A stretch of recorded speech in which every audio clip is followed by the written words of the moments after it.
The message arrived on a quiet Tuesday afternoon while Victoria Hale was reviewing event contracts in her small design studio on the west side of Portland. Her phone vibrated once against the wooden desk.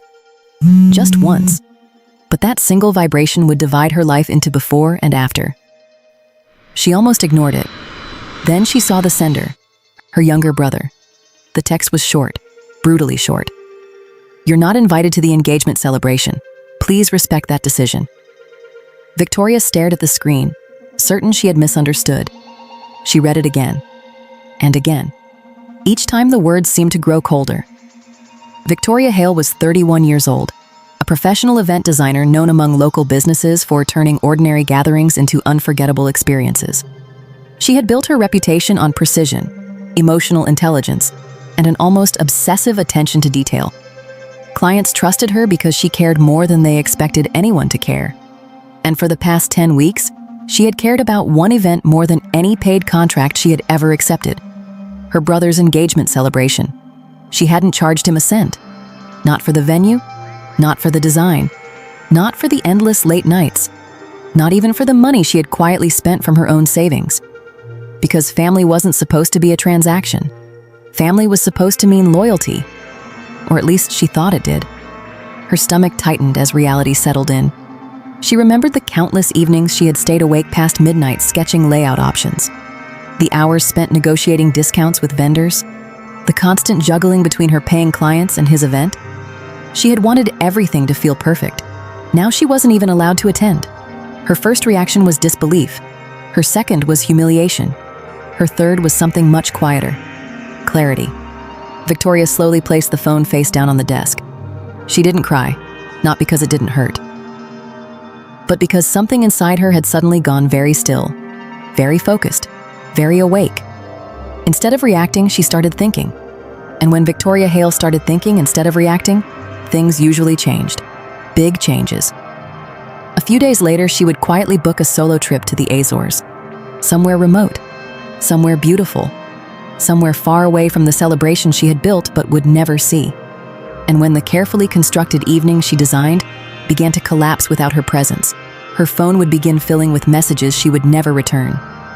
But that comes later, because this story didn't begin with the rejection. It began months earlier, back when she still believed effort guaranteed appreciation, back when she thought love meant reciprocity, back when she still trusted her brother completely. His name was Adrian Hale, 27, ambitious, charismatic, the kind of person who naturally drew attention in any room. Growing up, Victoria had always been the responsible one while Adrian had been the risk taker. She fixed problems. He created them. And somehow she was always the one cleaning up the aftermath.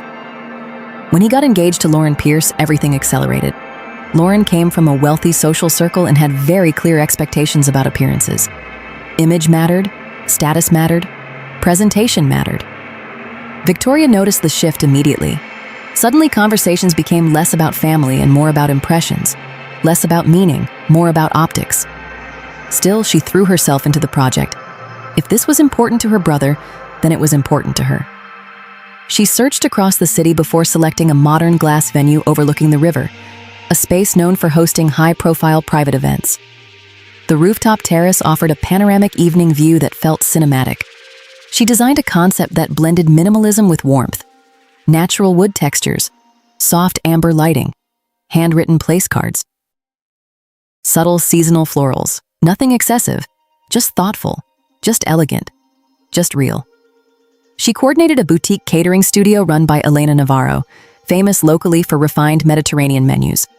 She negotiated production timelines with Marcus Feld, a freelance installation artist who built custom decorative structures.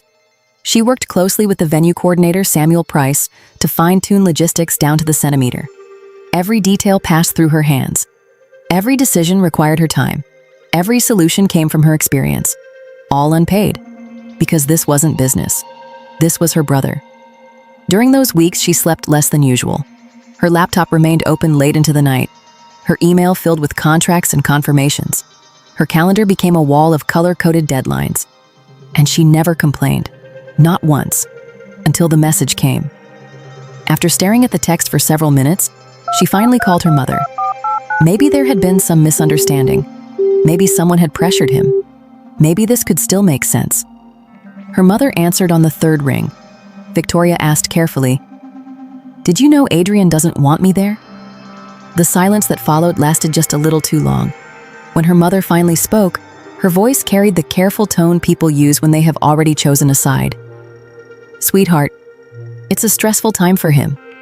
Try not to make this harder." That was the moment Victoria understood. Not from the words, from the absence of defense, from the lack of surprise, from the quiet acceptance. She wasn't being protected. She was being managed. The call ended politely, calmly, respectfully. But something fundamental had shifted. She then called Adrian, not to argue, not to beg, just to hear him say it directly. He answered quickly, already sounding irritated. "It's just logistics," he said. "Lauren wants a certain atmosphere, smaller circle, nothing dramatic." Atmosphere? Victoria almost laughed at the word. She had built the entire atmosphere. "I'm your sister," she said quietly. He exhaled sharply. "You're overthinking this." That sentence hurt more than the rejection, because it erased everything she had done, everything she had given, everything she had sacrificed. She ended the call without raising her voice. Anger would have been easier. Anger burns fast. What she felt instead was slower, colder, permanent.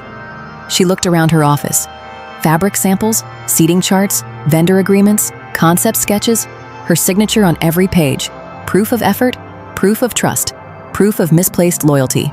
She could have confronted him publicly. She could have canceled everything immediately. She could have demanded recognition. Instead, she did something much more dangerous. She became quiet. And when someone who gives everything suddenly becomes quiet, it usually means they have stopped trying to be included and started deciding what happens next. Victoria Hale did not explode. She did not send angry messages. She did not defend herself. She did not try to convince anyone. What she did instead was far more dangerous. She stopped trying to be understood. That evening, her mother called again. This time, there was no softness in her voice. "Victoria, you need to stop making this about yourself," she said. "This is your brother's moment. Family means supporting each other." Victoria almost smiled at the irony. Family. It was always family when they needed something from her. Never family when she needed basic respect. "I'm not coming," Victoria answered calmly. "Not as a guest, not as staff, not at all." The silence on the other end turned heavy. Then came the accusation. "I didn't raise you to be this selfish." That word landed strangely. Selfish. After weeks of unpaid work. After thousands quietly spent. After sacrificing her own projects. Selfish. Victoria didn't argue. She simply ended the call. For the first time in her life, she understood something important. Some families don't punish you for failing them. They punish you for stopping your usefulness. 3 days later, her father called. Victoria already knew this wouldn't be about reconciliation. It never was. She was reviewing invoices when his name appeared on the screen. His tone was practical, transactional, as if they were discussing business. "We need to discuss the wedding gift." Victoria leaned back slowly. "Here it comes." He explained that Adrian and Lauren were planning an extended honeymoon in the Maldives.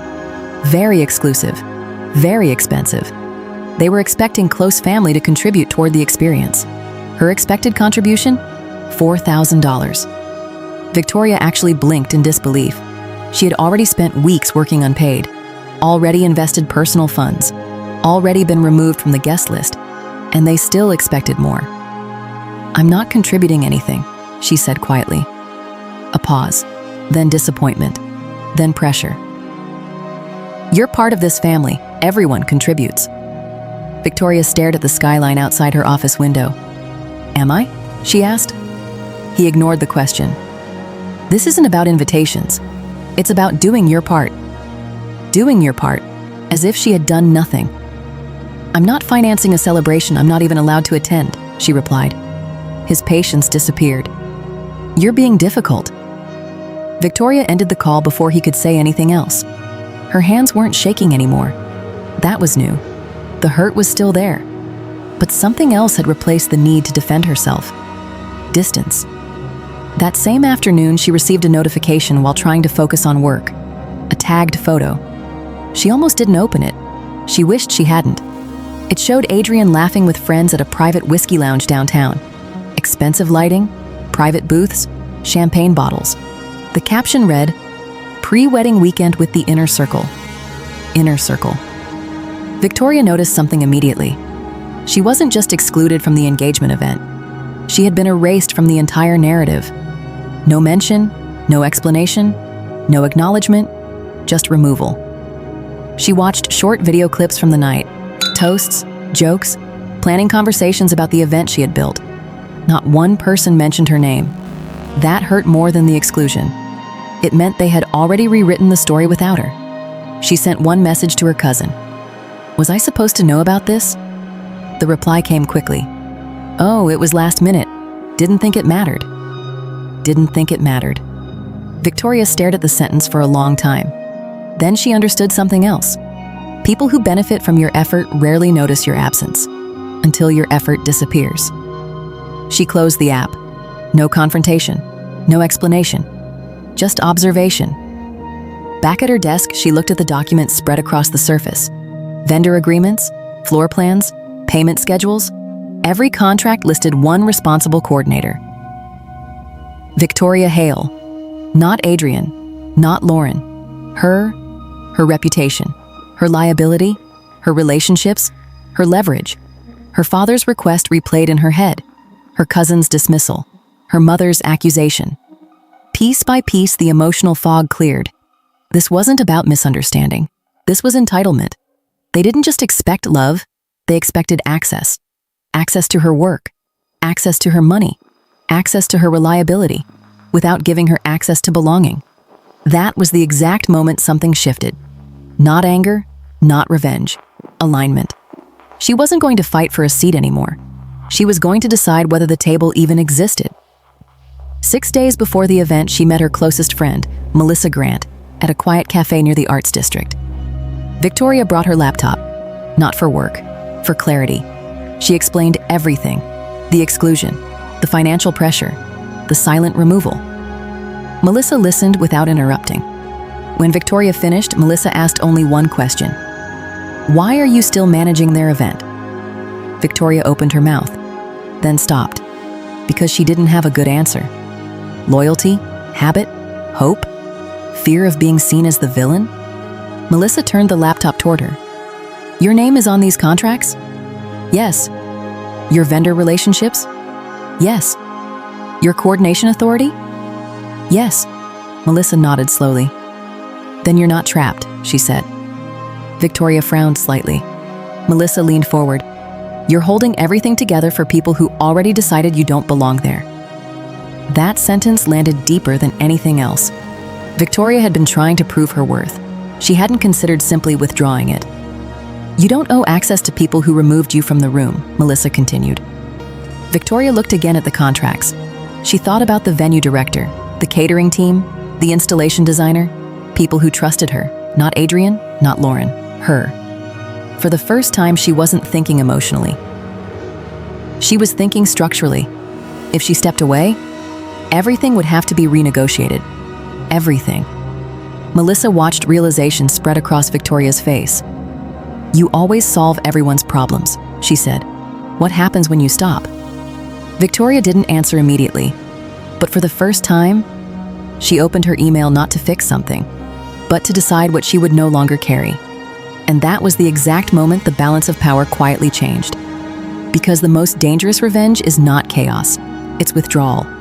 And Victoria Hale was finally ready to stop giving people access to the version of her that kept saving them. "What happens if I just stop?" Victoria asked the question quietly, almost like she was testing whether she was allowed to think it. Melissa didn't hesitate. "Then they finally learn what you've been carrying for them." The sentence landed with unexpected force. For weeks, Victoria had been trying to hold everything together, trying to be reasonable, trying to be patient, trying to prove she was still part of something that had already decided she wasn't. Now she was considering something completely different. Not revenge, absence. And sometimes absence changes everything faster than confrontation ever could. That night, Victoria sat alone in her apartment, her laptop open, the glow of the screen reflecting in her tired eyes. Vendor contracts filled her inbox. Timelines, final confirmations, delivery schedules. Everything depended on her coordination. She opened 3 emails. One to Daniel Mercer, the venue director. One to Sofia Navarro, the catering coordinator. One to Lucas Bennett, the design installer. Her message was short, professional, controlled. She informed them she would be withdrawing as event coordinator due to personal reasons. Future decisions should be directed to Adrian Hale. No drama, no explanations, no accusations, just removal of responsibility. She wasn't trying to hurt anyone. She was protecting her professional relationships. Daniel responded within minutes. "Are you absolutely certain? You're the only reason this event is organized." Victoria read the message twice before replying. "Yes, please contact Adrian directly going forward." Sophia called her instead of replying. Her voice carried genuine concern. "Are you okay? This event is stable because of you." Victoria thanked her, but did not change her decision. Lucas sent only one message. "If this is about what I heard, you deserved better." Victoria didn't answer. Her decision wasn't about validation anymore. It was about boundaries. Later that evening, the apartment felt unusually quiet. No calls, no apologies. No one asking why she had stepped away. Just silence. For the first time, she understood something else. When you stop over-functioning for people, they often don't notice immediately, because they assume you'll step back in. She opened a travel website, not impulsively, deliberately. She searched destinations she had once bookmarked but never allowed herself to take, places she had postponed because someone else needed something. Her eyes stopped on one location: the Azores, remote Atlantic islands, volcanic coastlines, quiet landscapes, the opposite of everything she had been living inside. She checked the date, the morning of the event. Perfect. Not escape. Closure. Her finger hovered over the reservation button longer than she expected. Not from fear, from realization. This wasn't about the trip. This was about choosing herself without asking permission. She confirmed the booking. Seconds later, the confirmation email arrived, and with it, something unexpected. Relief. She called Melissa. "I stepped away," Victoria said. Melissa didn't ask from what. "Good," she answered. "Now let them discover what you were doing for them." Victoria slept better that night than she had in months. The morning of the event, she arrived at the airport early. No rush, no anxiety, just a quiet emotional distance she had never felt before. Her suitcase was small. For once, she wasn't carrying more than she needed. The departure hall buzzed with movement and announcements, but inside she felt unusually still. She bought coffee, sat near the window, watched planes taxi across the runway. Her phone remained silent. No apologies, no accountability, no last-minute attempts to fix what they had broken. She wasn't surprised. People rarely recognize stability until it disappears. Back in Portland, the venue began unraveling before guests even arrived. Daniel Mercer tried reaching Adrian 3 times about final layout approvals. No response. Half the seating plan Victoria designed was missing. Table assignments had been changed without coordination. Deliveries arrived without anyone authorized to sign for them. Staff began improvising. Improvisation rarely produces elegance. The floral installations Victoria had carefully planned never arrived, because no one confirmed the final payment release. Replacement decorations were rushed in at the last minute. They didn't match anything. Sofia Navarro faced a similar collapse. Without Victoria's coordination timeline, kitchen delivery slots were missed. Hot dishes arrived late. Cold items arrived early. The sequence collapsed. Guests noticed. Confusion spread quietly at first, then visibly. Lucas Bennett's lighting design remained half-installed because approval signatures were missing. Sections of the rooftop remained poorly lit, creating strange shadows across what was supposed to feel sophisticated. People began whispering. Adrian tried to manage everything himself. For the first time, he was experiencing what Victoria had quietly handled for years. Complexity, simultaneous problems, decisions without preparation. Lauren tried to maintain appearances, greeting guests while stress built underneath the surface. At one point, their argument became visible. Not loud, but visible enough. "This was your responsibility," she told him. "You told me she was replaceable," he replied. That sentence lingered between them longer than either expected. Meanwhile, Victoria sat calmly at her departure gate. Her phone finally began vibrating. First her mother. "Something is going wrong. Please call." Then her father. "Where are you? Vendors are asking questions." Then Adrian. Multiple messages. Short at first, then urgent, then desperate. "We need you. Call me. This is getting out of control." Victoria looked at the screen. For a long moment, she said nothing. Then she did something simple. She locked the phone. Not out of cruelty, out of clarity. Because for the first time, their emergency was no longer her responsibility. Her flight was called for boarding. Victoria stood, picked up her bag, and walked toward the gate without looking back. Because the real revenge was never the chaos behind her. It was the peace she finally chose in front of her. Victoria didn't answer the messages. Not on the plane. Not during boarding. Not when her phone vibrated again as the aircraft doors closed. For the first time, she understood something clearly. They didn't want her. They wanted what she could fix. She turned the phone to silent and placed it in her bag like she was putting down a weight she had carried for years.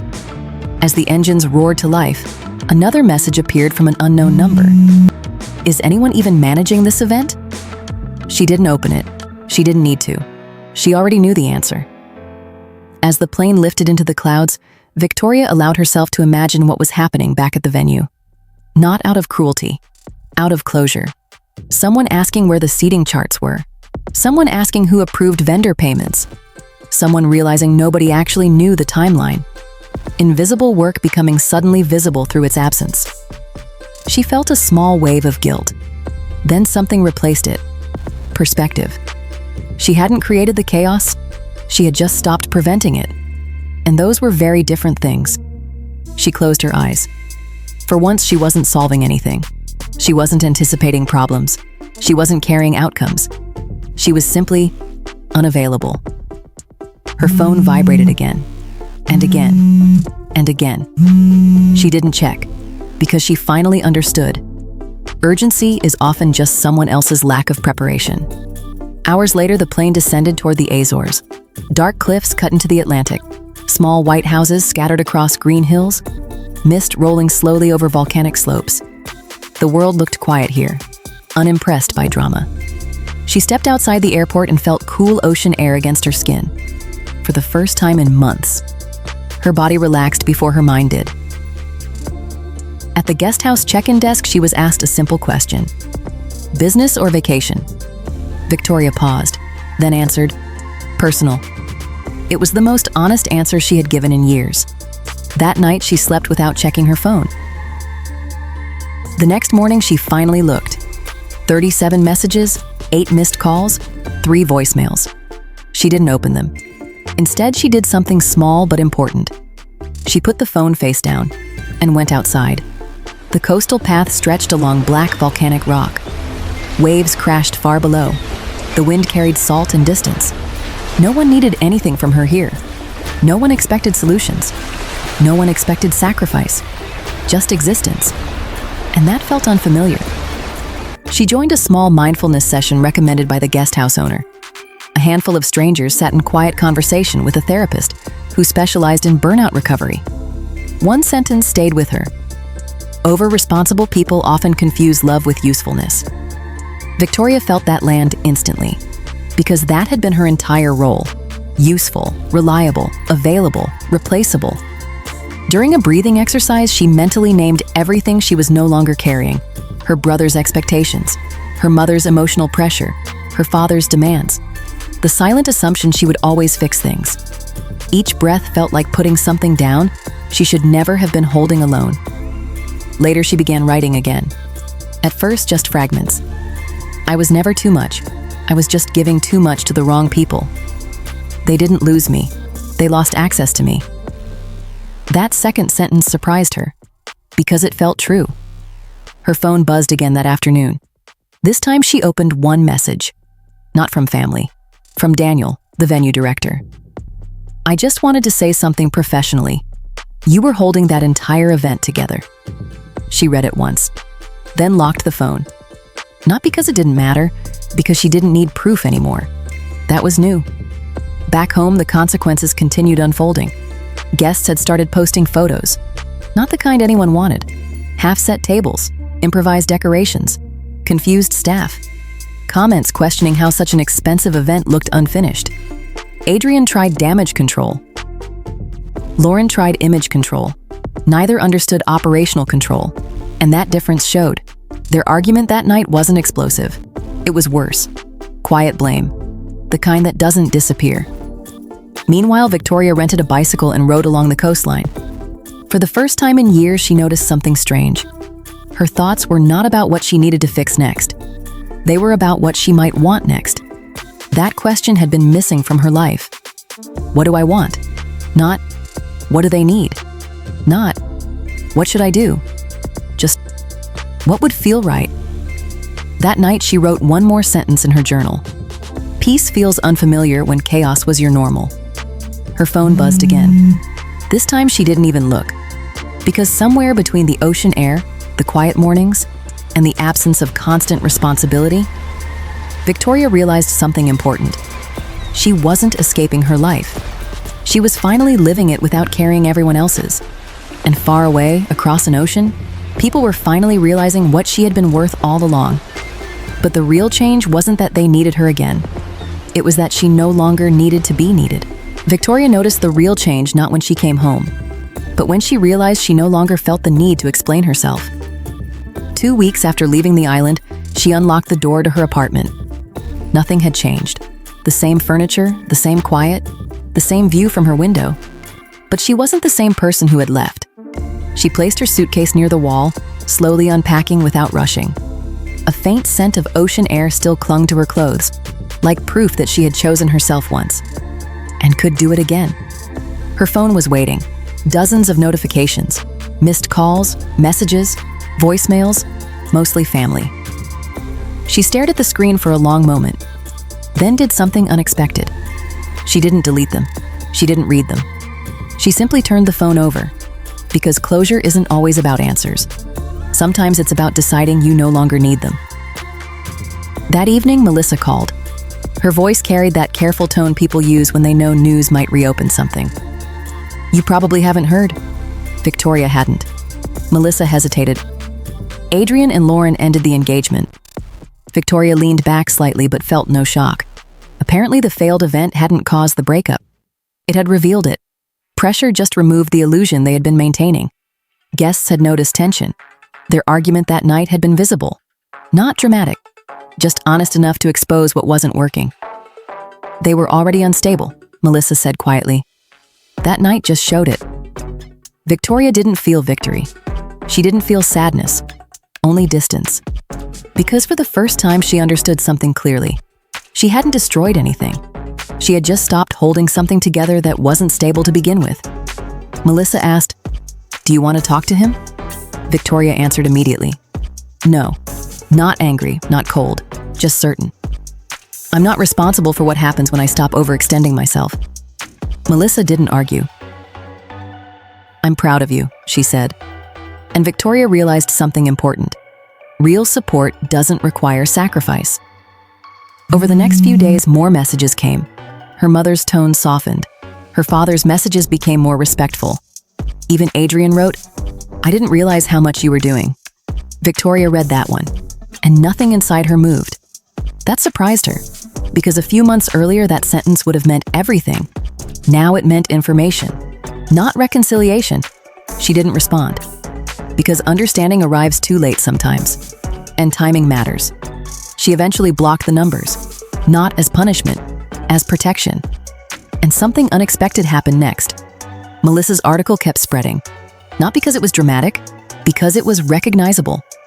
Victoria began receiving inquiries, private clients, creative agencies, corporate planners, not because she promoted herself, because competence travels by reputation. A regional arts organization invited her to lead logistics for a large cultural showcase. A design firm asked her to collaborate on experiential events. A corporate group requested a consultation for a major gala. She accepted selectively. That was new. Before she accepted everything. Now she chose. Choice felt like power. One afternoon, she signed the largest contract of her career. Walking out of the meeting, she realized something quietly life-changing. The energy she once spent trying to be accepted was now building something that didn't require permission. She kept journaling, But the pages had changed. Less about what hurt, more about what she would never tolerate again. One entry simply said, "Access to me is earned through respect, not history." Looking back, she finally saw the full lesson. She had tried to be the perfect daughter, the dependable sister, the one who fixed everything.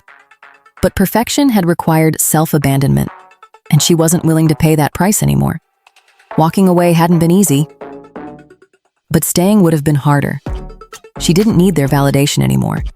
She had something stronger: standards, peace, direction, and something she had never truly had before: a life that didn't collapse when she stopped carrying everyone else. Months later, Adrian sent one final message from a new number, not asking for help, just one sentence: "I hope you're doing well." Victoria read it. For a long moment, she considered replying. Then she did something that would have been impossible a year earlier. She put the phone down. Not because she was angry, because she was finished. And that was the real ending of the story. Not when they lost her, but when she stopped needing to be found. If this story made you feel something, hit that like button. Drop a comment telling us what you would have done in the main character's place, and subscribe to Sinner Stories so you never miss a new video.